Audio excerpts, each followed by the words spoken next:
trong phở phèm tôi thông chia 100 ថ្ងៃមែនអត់ប៉ុន្តែអត់តដឹងពីចំណុចអស់នេះទេតោះមកយកដឹងពីចំណុចទាំងអស់នេះសិនមុននឹងប្រើប្រាស់ចំណុចទី1បងប្អូនត្រូវយល់ដឹងពីប្រភេទម៉ូតូដែលបងប្អូនចង់បានមុនសិនឧទាហរណ៍ដូចជាប្រភេទម៉ូតូ Cruiser ប្រភេទម៉ូតូ Naked និង Adventure និងទំហំម៉ាស៊ីនជៀសវាងការជ្រើសរើសទៅខុសតម្រូវការហើយចំណុចទី2បងប្អូនត្រូវមកបើកបរសាកល្បងឬក៏ធ្វើ test drive ជាមុនសិនដើម្បីឲ្យដឹងថាវាងាយស្រួលបើកបរឬក៏អត់ហើយនឹងស័ក្តិសមជាមួយនឹងបងប្អូនតម្រូវការឬក៏អត់ចំណុចទី3បងប្អូនត្រូវយល់ដឹងតើម៉ូតូនឹងស៊ីសាំងតិចឬក៏អត់ធម្មតាម៉ូតូធំតែតែស៊ីសាំងច្រើនហើយអញ្ចឹងយើងត្រូវយល់ដឹងសិនតើម៉ូតូនឹងស៊ីសាំងតិចឬក៏ស៊ីសាំងច្រើនហើយចំណុចទី4ជាចំណុចដែលសំខាន់ជាងគេគឺតម្លៃនិងការថែទាំទូទៅម៉ូតូធំទាំងអស់មិនមែនសិតតែតម្លៃថ្លៃនិងពិបាកក្នុងការថែទាំនោះទេអញ្ចឹងយើងត្រូវជ្រើសរើសម៉ូតូណាដែលមានតម្លៃធូរថ្លៃនិងងាយស្រួលក្នុងការថែទាំ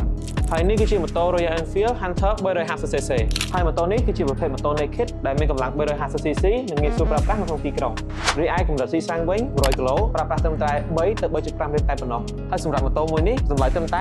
$3,700តែប៉ុណ្ណោះពួកយើងក៏មានសេវាកម្មបង់រំលោះផងដែរហើយកុំភ្លេចណាពេលមកតេស្តនៅម៉ូតូនៅ Royal Enfield មានសេវាកម្ម free drink ផងដែរអញ្ចឹងអូខេមានប៉ុណ្្នឹងទេបាយបាយ